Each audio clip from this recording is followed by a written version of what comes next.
الحمد للہ رب العالمین والعاقبۃ للمتقین والصلاة والسلام علی سید الانبیاء والمرسلین والصلاة والسلام علی آباء سید الانبیاء والمرسلین والصلاة والسلام علی امہات سید الانبیاء والمرسلین والصلاة والسلام علی اعمام سید الانبیاء والمرسلین لا سیما افضل البشر بعد الانبیاء بالقول الغالب خیر الناصرین سیدنا ابو طالب علیہ الصلاۃ والسلام وعلی آلہ واصحابہ واہل بیتہ وعطرتہ وعشیرتہ اجمعین اما بعد فاعوذ باللہ من الشیطان الرجیم بسم اللہ الرحمن الرحیم واعتصموا بحبل اللہ جمیعا ولا تفرقوا صدق اللہ مولانا العظیم وبلغنا رسولہ النبی العظیم الرؤوف الرحیم ان اللہ وملائکتہ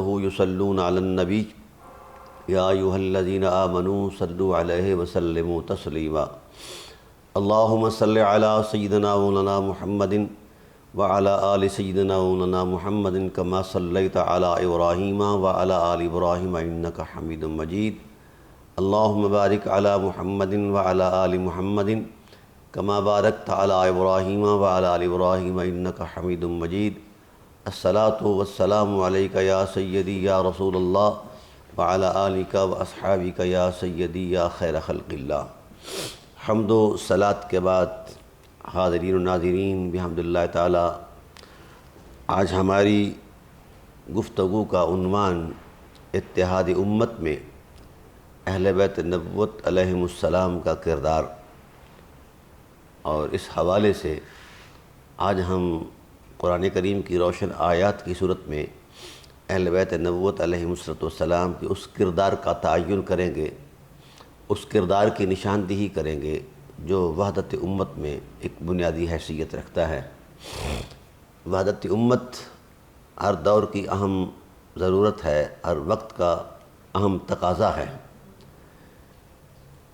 رسول اللہ صلی اللہ علیہ وآلہ وسلم کی ذات والا صفات کی جو نبوی جد و جہد ہے، اس نبوی جد و جہد میں یہ امتیازی وصف رہا ہے کہ حضور سید عالم صلی اللہ علیہ وآلہ وسلم کی ذات والا صفات نے اس وقت کے مزاج کے حوالے سے لوگوں کے اندر جو باہمی تفرقہ خاندانی اعتبار سے، قبائلی اعتبار سے، شخصی اعتبار سے، علاقائی اعتبار سے یا ذاتی حیثیت سے جس انداز کا بھی تفرقہ تھا، اللہ کے رسول صلی اللہ علیہ وآلہ وسلم کی ذات والا صفات نے وہ روشن کردار دیا، وہ پاکیزہ اسوہ دیا جس کے نور کی برکت سے کائنات کے باسی انما المؤمنون اخوہ،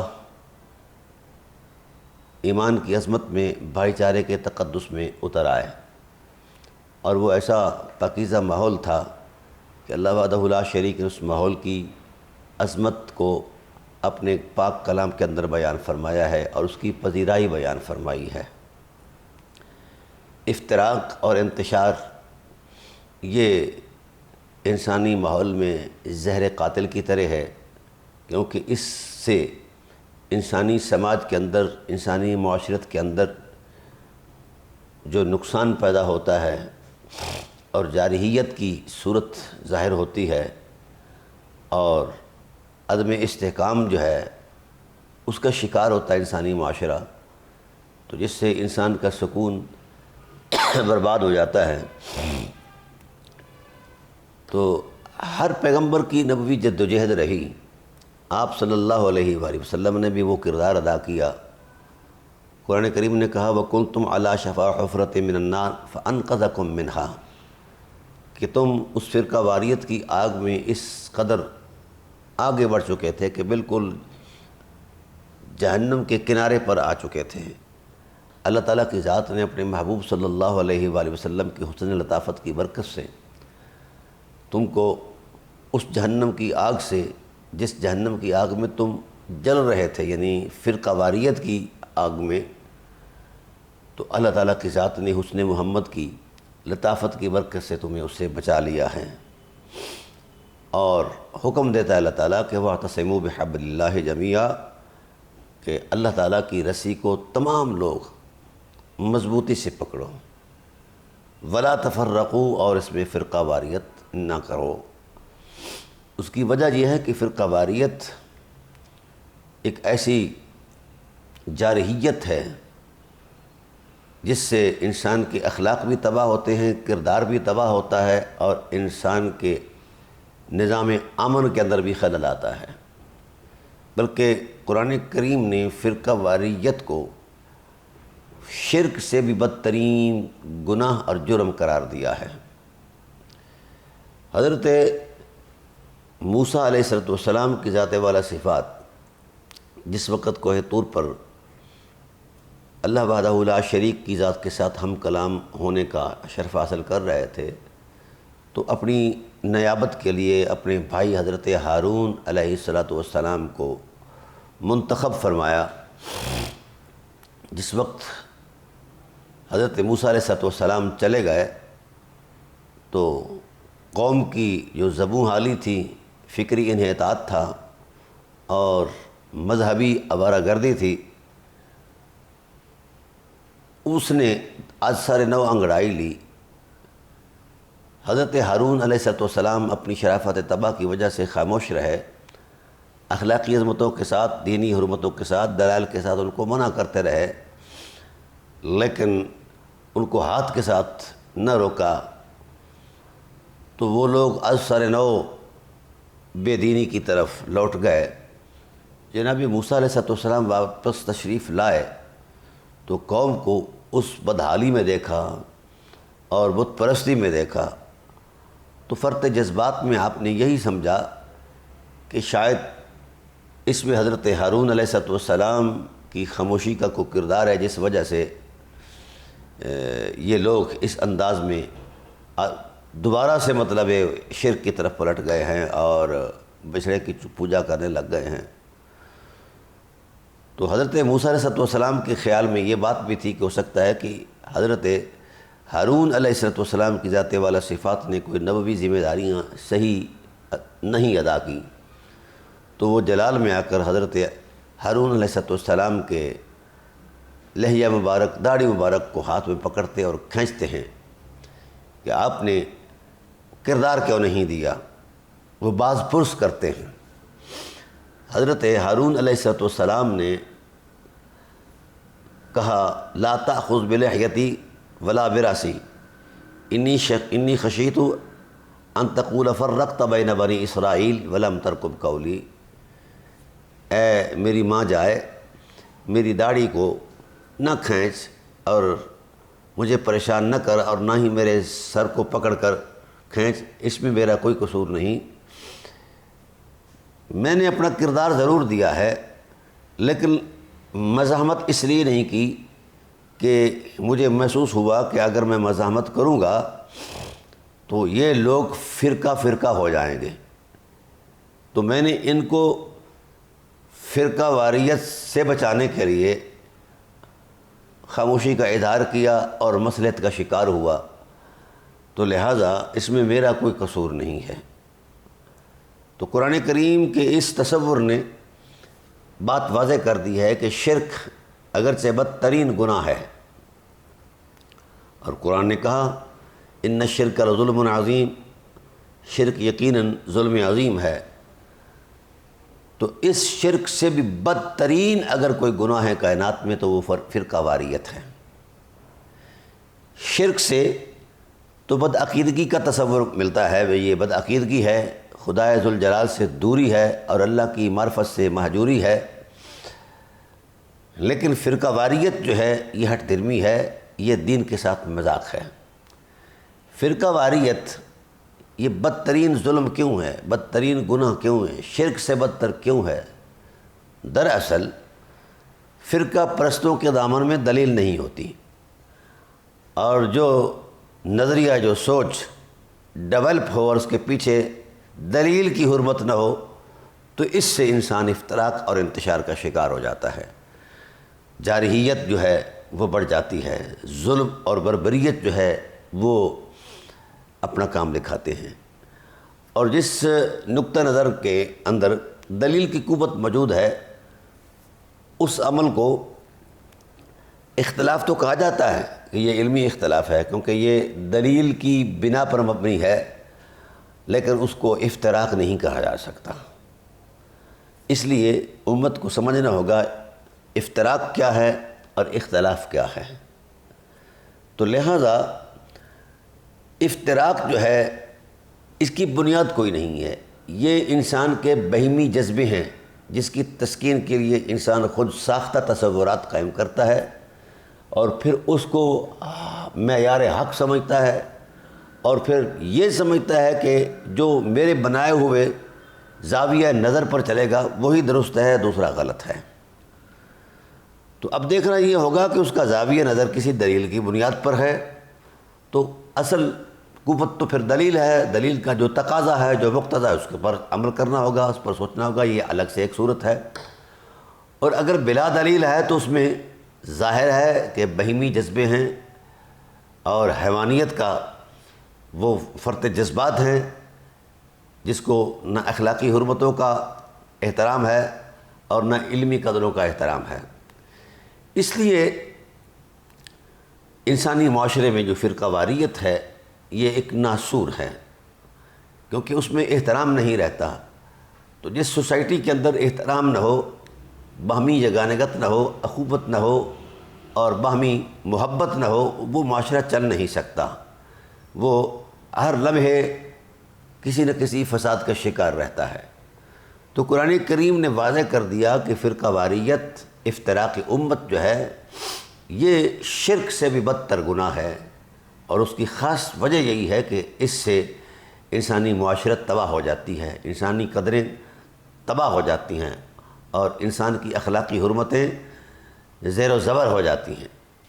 تو اس لیے اللہ تعالیٰ کی ذات نے وَلَا تَفَرَّقُوا کہا، خبردار فرقہ فرقہ مت ہونا، بلکہ یہاں تک ارشاد فرمایا ان الذین فرقوا دینہم وکانوا شیعا لست منہم فی شیء، میرے حبیب جن لوگوں نے اپنے دین کے اندر فرقے پیدا کیے اور بلا دلیل پیدا کیے اور وہ ٹوٹ پھوٹ کا شکار ہو گیا انسانی سماج اور دست و گریبان ہو گیا، باہم دست و گریبان ہو گیا اور امن امان تباہ ہو گیا۔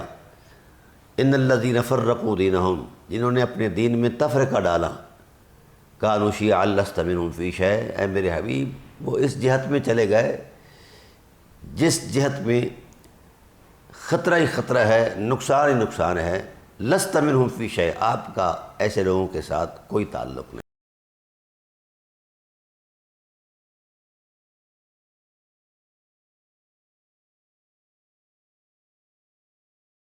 جہاں فرقے ہوں وہاں رحمت نہیں ہے، جہاں رحمت ہے وہاں فرقے نہیں ہیں، جہاں رحم نہیں ہے وہاں انسانیت ہی نہیں ہے۔ تو فرقہ واریت انسان کو بے رحم بنا دیتی ہے۔ اور وَشِفَاءٌ لِّلْمُسْلِمِينَ، یہ قرآن مسلمانوں کے لیے شفا ہے۔ جو ظاہری شفا ہے وہ بدنی ہے، جو باطنی شفا ہے وہ روحانی ہے۔ تو جن روحوں کے اندر حسد کی آگ ہے، بغض کی آگ ہے، جارحیت کے جذبے ہیں اور افراط و تفرید کا وہ وجود شکار ہے، تو ظاہر ہے وہ وجود کائنات میں مفید تو نہیں ہو سکتا۔ اس لیے ضروری ہے کہ فطرت انسان کے اندر، اس کے خمیر کے تصور میں یہ چیزیں ضروری ہیں۔ وہ صاحب علم بھی ہو، علم کی روشنی سے حقائق نظر آتے ہیں، اور اس کے دل کے اندر، اس کے پیکر کے اندر جو ہے وہ بھلائی کی بات کرنا بھی ہے، تأمرون بالمعروف و تنہون عن المنکر کی عظمت میں۔ اور تیسری بات یہ ہے کہ اس کا خمیر رحمت پر مبنی ہو، اس کے دل کے اندر رحم ہی رحم ہو۔ اور پھر وَبُشْرَىٰ لِلْمُسْلِمِينَ، یہ مسلمانوں کے لیے یہ کتاب بشارت ہے۔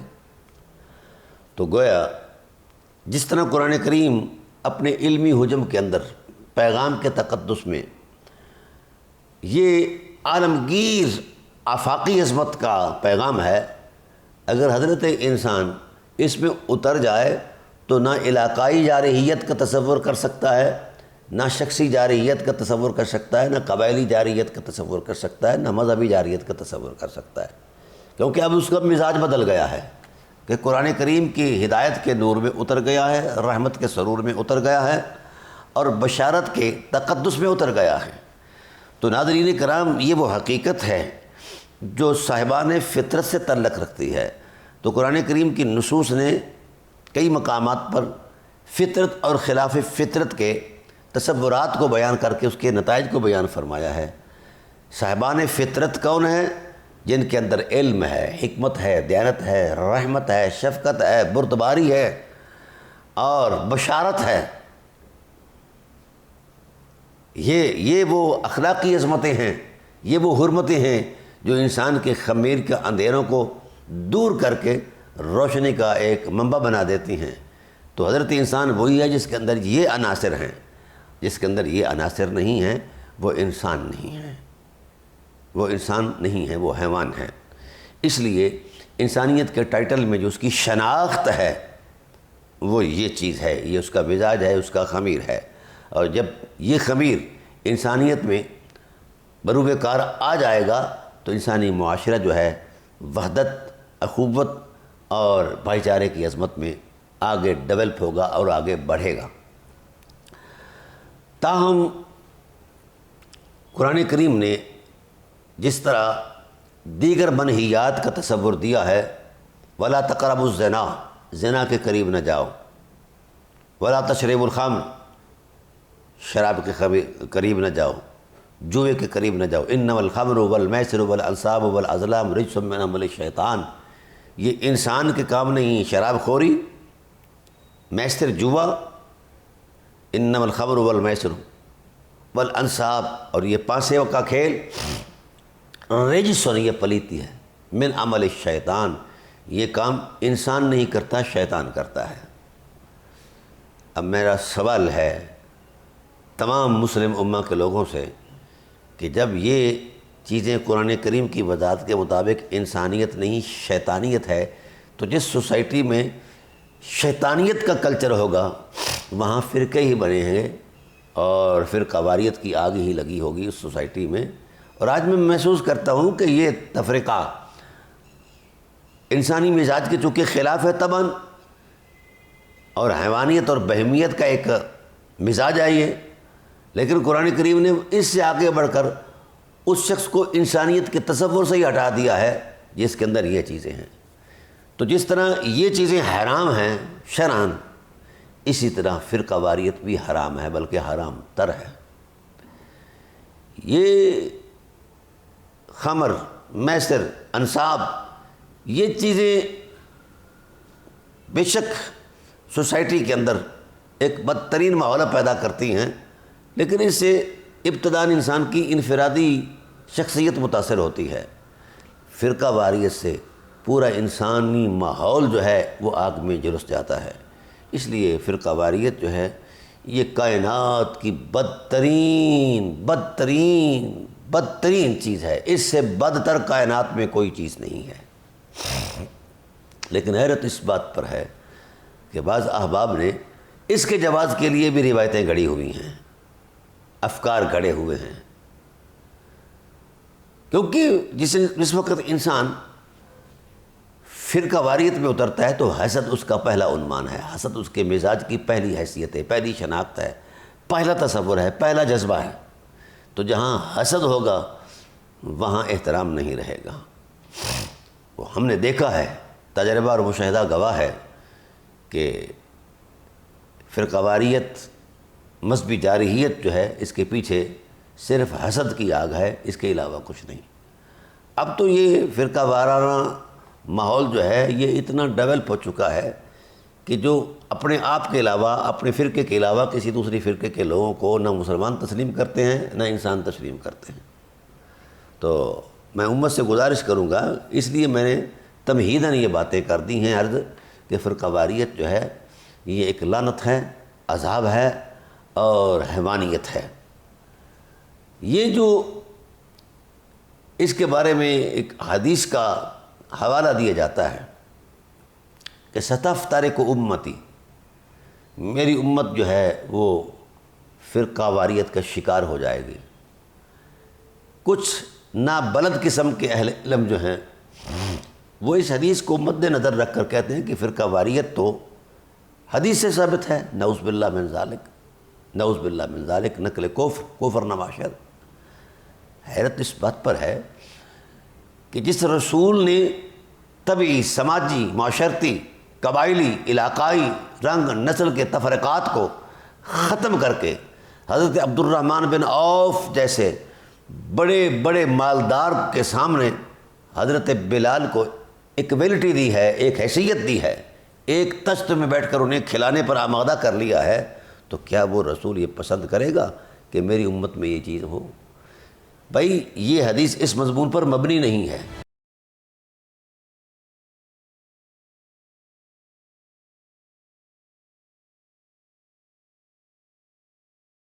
رسالت پناہ عالم صلی اللہ علیہ وآلہ وسلم کی ذات نے اپنے وصایا میں بارہا مرتبہ ایک وصیت فرمائی، بارہا مرتبہ اس کو خطبات کا عنوان بنایا۔ ارشاد فرمایا کہ انی تارکم فیکم الثقلین، انی تارکم فیکم خلیفتین، انی تارکم فیکم امرین، میں تم میں اپنے نائب چھوڑے جا رہا ہوں، تم میں 2 خلیفے چھوڑے جا رہا ہوں، تم میں 2 عظیم حقیقتیں چھوڑے جا رہا ہوں، 2 عظیم عظمتیں تمہارے لیے بطور نعمت وہ میں اپنا ورثہ ترکہ چھوڑے جا رہا ہوں۔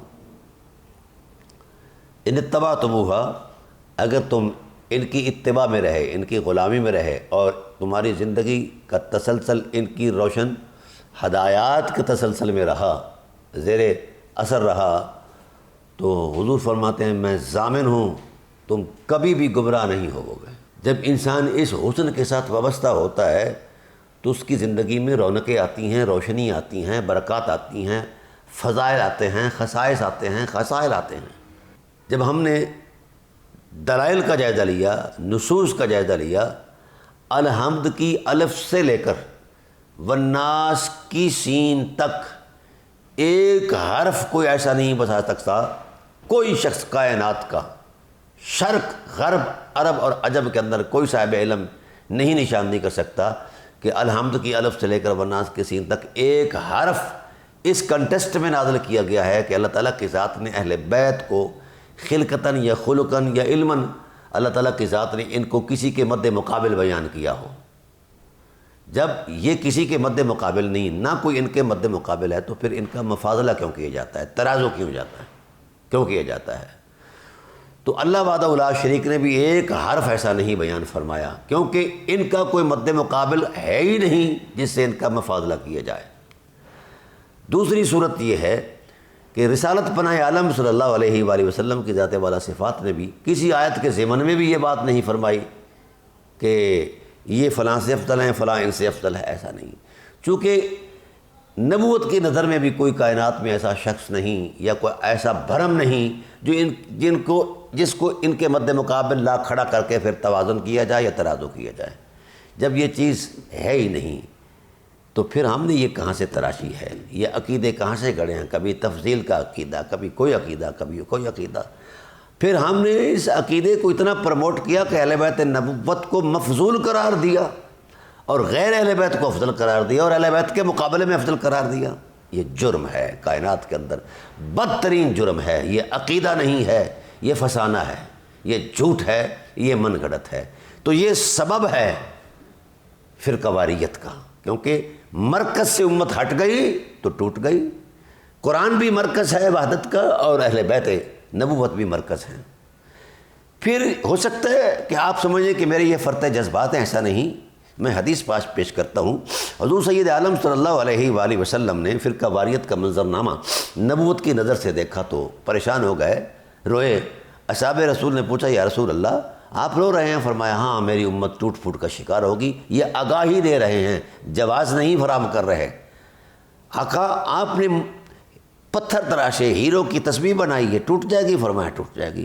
تو پھر یا رسول اللہ یہ کیسے وحدت کی عظمت میں آئے گی؟ تو آپ صلی اللہ علیہ وسلم نے وحدت کے تصور میں خانہ کعبہ کا طواف قرار نہیں دیا، حالانکہ طواف کا ایک تسلسل ہے، سارے لوگ ایک جہت میں طواف کرتے ہیں، وہاں وحدت کا تصور موجود ہے، لیکن رسالت کی نظر میں وہ وحدت نہیں ہے۔ پھر اسی طرح منا، مزدلفہ، عرفات کی وادیوں میں ساری امت اکٹھی ہوتی ہے حج کے ایام میں، اس کو بھی نہیں باعث قرار دیا کہ جناب والا یہ اتحاد امت کا باعث ہے۔ آقا علیہ السلام نے ٹھنڈی سانس بھری، آسمان کی طرف دیکھ کر فرمایا کہ النجوم امان لاہل السماء اذا ذهبت النجوم ذهب اہل السماء، آسمان کے ستارے صرف روشنی کے منابع نہیں، یہ میکانزم ہے آسمان کی کائنات اور مخلوق میں، جب تک یہ منظم ہیں، مربوط ہیں، تو آسمان کی کائنات آباد ہے، اور پھر اگر یہ ٹوٹ پھوٹ کا شکار ہو جائیں گے تو آسمان کی کائنات برباد ہو جائے گی۔ وَأَهْلُ بَيْتِي أَمَانٌ لِأَهْلِ الْأَرْضِ مِنَ الْإِخْتِلَافِ، میری اہل بیت جو ہے یہ میری امت کے لیے امان ہیں، کس چیز سے؟ اختلاف سے، جس سے امت کے اندر انتشار پیدا ہوتا ہے، افتراق پیدا ہوتا ہے۔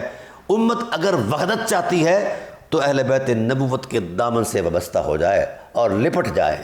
امام جعفر صادق علیہ السلام سے پوچھا گیا کہ قرآن کریم کی جو آیت کریمہ ہے وَاعْتَصِمُوا بِحَبْلِ اللَّهِ جَمِيعًا وَلَا تَفَرَّقُوا، جس کا حکم دیا جا رہا ہے کہ فرقہ نہ ہو جانا، اللہ کی رسی کو مضبوط پکڑو گے تو پھر تم فرقے نہیں بنو گے، تو یہ حبل اللہ کیا ہے؟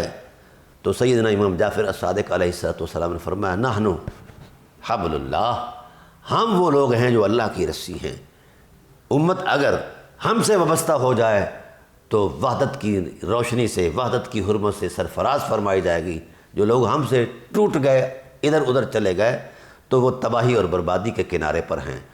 تو میں ناظرین کرام سے عرض کروں گا، نبوت نے جس حرمت کی نشاندہی فرمائی ہے وہ یہی ہے۔ نبوی بصیرت میں جس چیز نے وحدت کے لیے کردار دینا ہے وہ اہل بیت ہیں۔ اس لیے لوٹ آئے امت، اہل بیت کو فریق نہ بنائے اور ترازو نہ کرے۔ یہ دو اسباب ہیں جو میں نے تاریخی اعتبار سے یہ معلوم کیے ہیں اور اس پر دلائل دیے ہیں۔ میری ایک پوری کتاب ہے لا تفرقۃ فی الاسلام۔ تو وحدت کا نور اگر چاہتے ہیں تو اہل بیت کے دامن سے وابستہ ہو جائیں، کیونکہ قرآن ان کے ساتھ جڑا ہوا ہے، یہ قرآن کے ساتھ جڑے ہوئے ہیں۔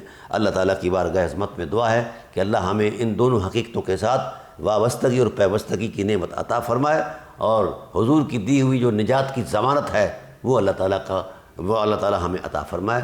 وما علینا الا البلاغ المبین۔